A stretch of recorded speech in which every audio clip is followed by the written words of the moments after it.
rip xuống này các bạn thấy mình lên God of War dương to thế đây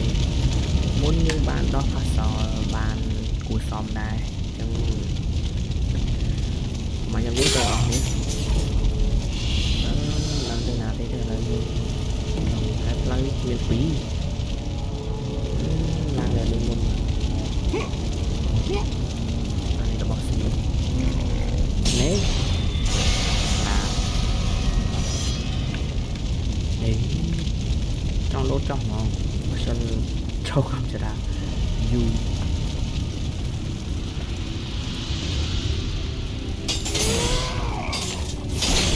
thầy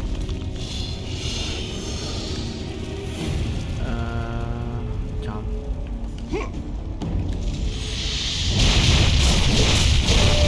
trong bèo móa đây trong đó toàn thử chập rồi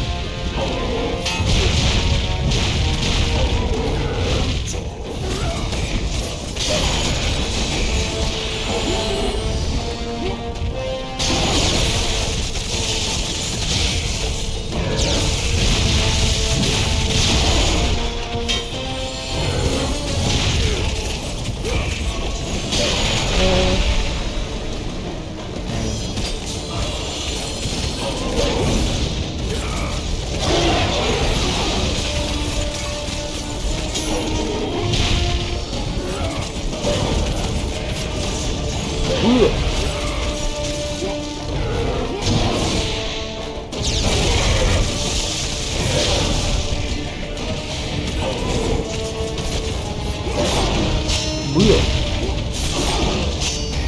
chạm lấy chạm lấy chạm lấy mà trình màu được ca chứ có thể áo điều quái nó chứ nào bọn ấy nó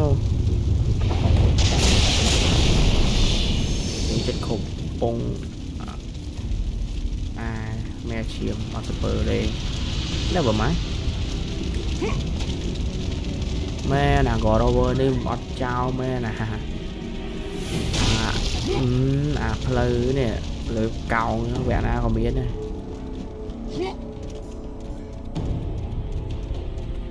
phải chỉ lên cho bảo vẽ nó như rồi lên channel Olympus mà mình lên channel Olympus dương lên như lên God of War vẽ mua vẽ ấy chứ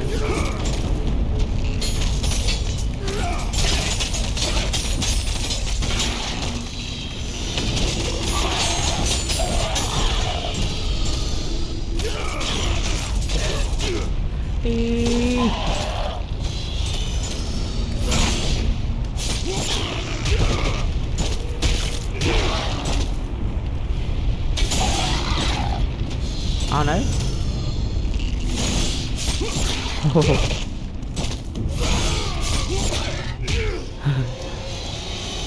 này đâu mình ấy xì mấy nhát chắp vào nè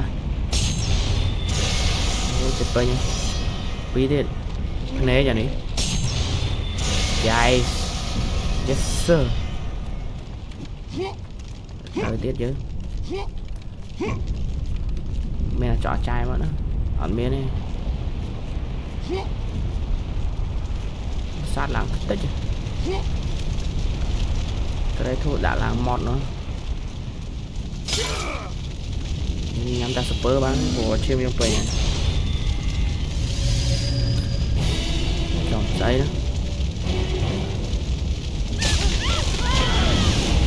what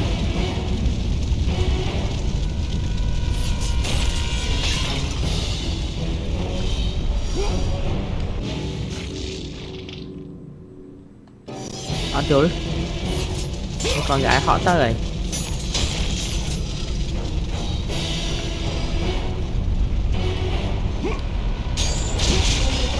ban đỏ đặt kẻ đau đi chứ đâu vẽ 8 tấn ơi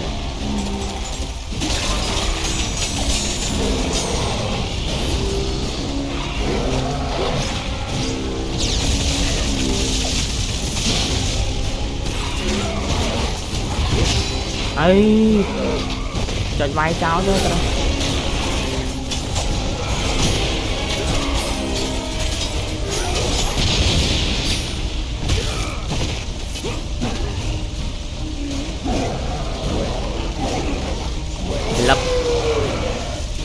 kì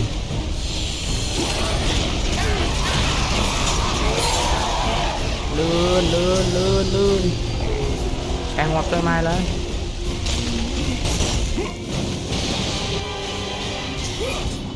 bạn ơi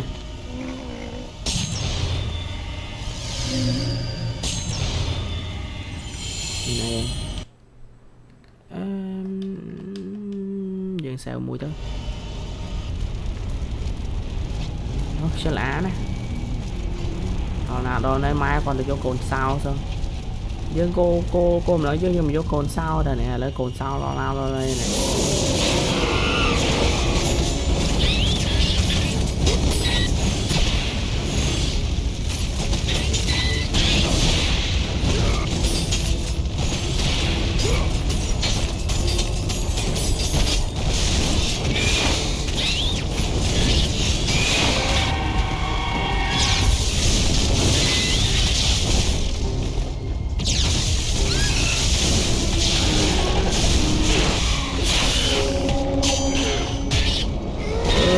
chạm anh nuôi nè chạm anh nè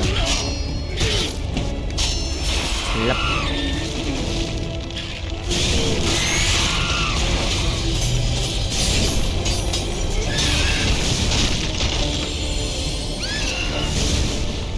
xài vui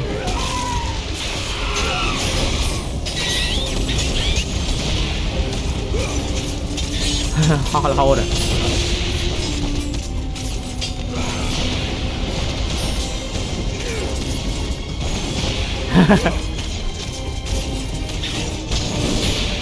ngon bạn đây đây nè ở đây ô pin đài ra ô bảy con bè mồi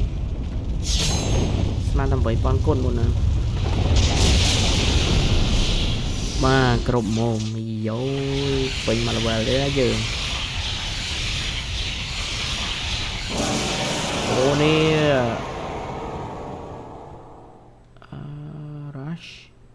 hole in way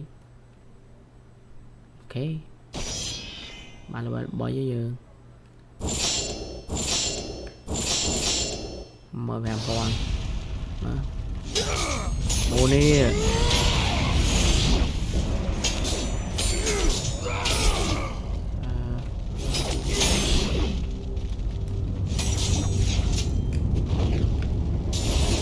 ngon đây cho ba này nè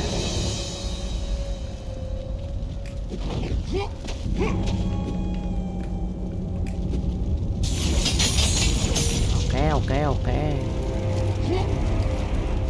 chơi to tí chứ cho mình này xí vô à bạn vậy ta game đấy vợ sinh là những ảnh hưởng xíu chứ mình nghĩ bởi dân trăm khơi tầm một có mình nghĩ pin như thế làm ai khi là boss xì nè mình ai chào anh đi chào nó quay mê cho ngồi nó bà lời mình ấy trời thế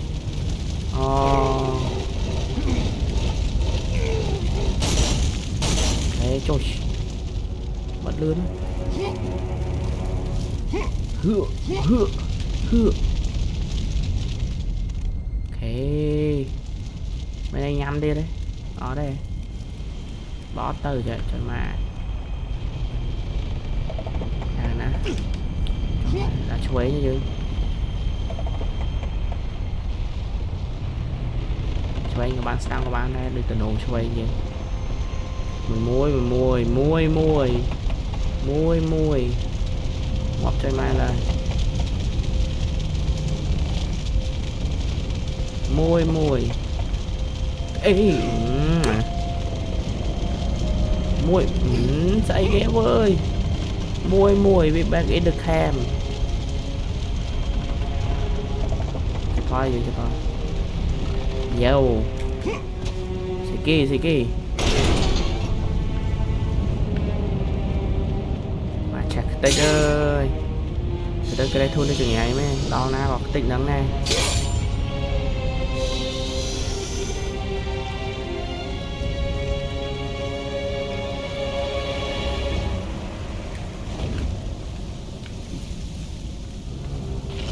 ô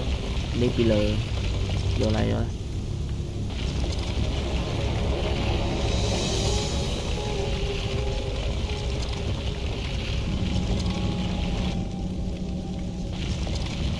cái thuộc làng mẹ nè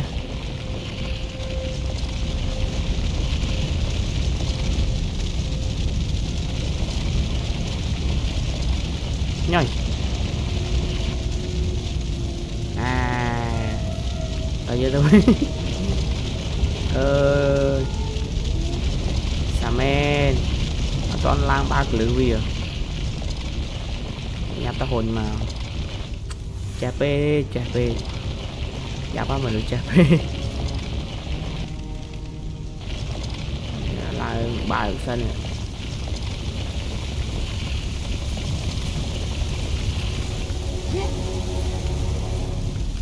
này là ba cái lưới vỉa sân này nè chè phê nháp ba mình được chè phê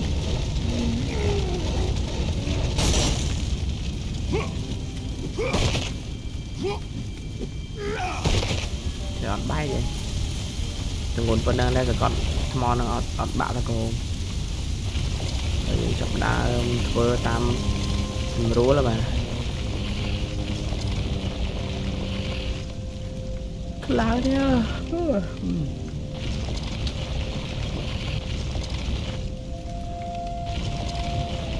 cái chả gì màn té mất hồi lươn luôn nice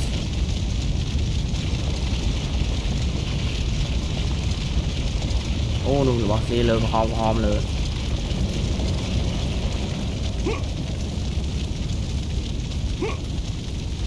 trong đây ấy tâm mà đôi chỉ một bon thế ôn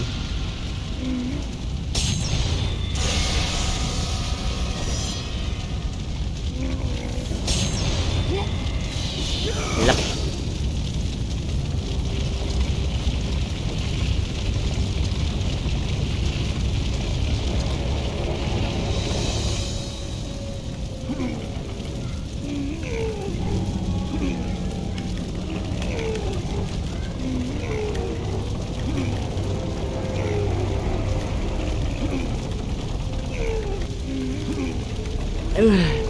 ơi bị rắn ấy lập này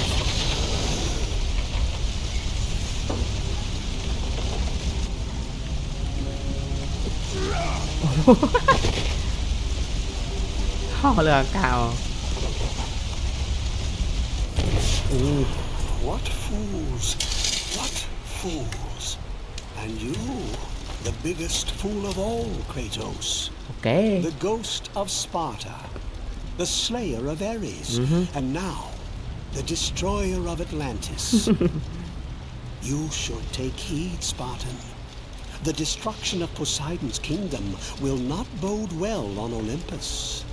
I care little for the gods. And yet you walk beside them. I did not ask for the throne of Ares. You were given the honor to walk among the gods, and yet you spit on it like it was dirt. The gods can keep their honor. I wish only to find my brother. Ah, yes, the other one. Try if you must, but you will not succeed. You will never find him. And in the wake of your destruction, you have sunk the only path to your salvation. This is all that awaits you at the end of your journey. Not before I find Deimos. Be wise, my son, and turn back now. Do not seek the domain of death.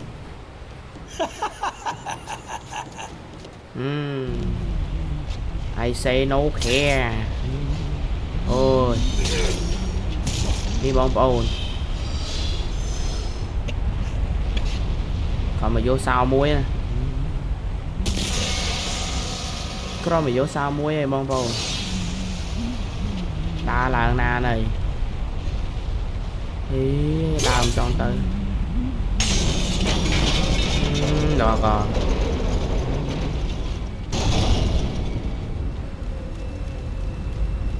vô sao muối ấy nè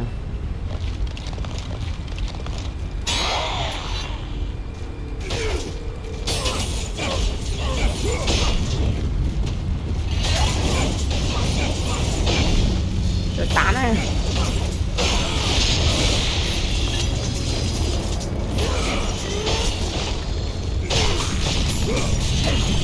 nhà mày ăn luôn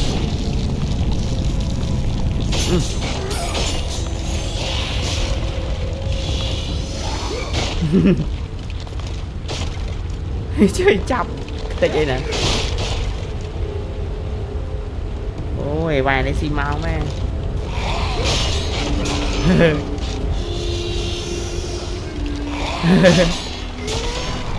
sao vậy tê hả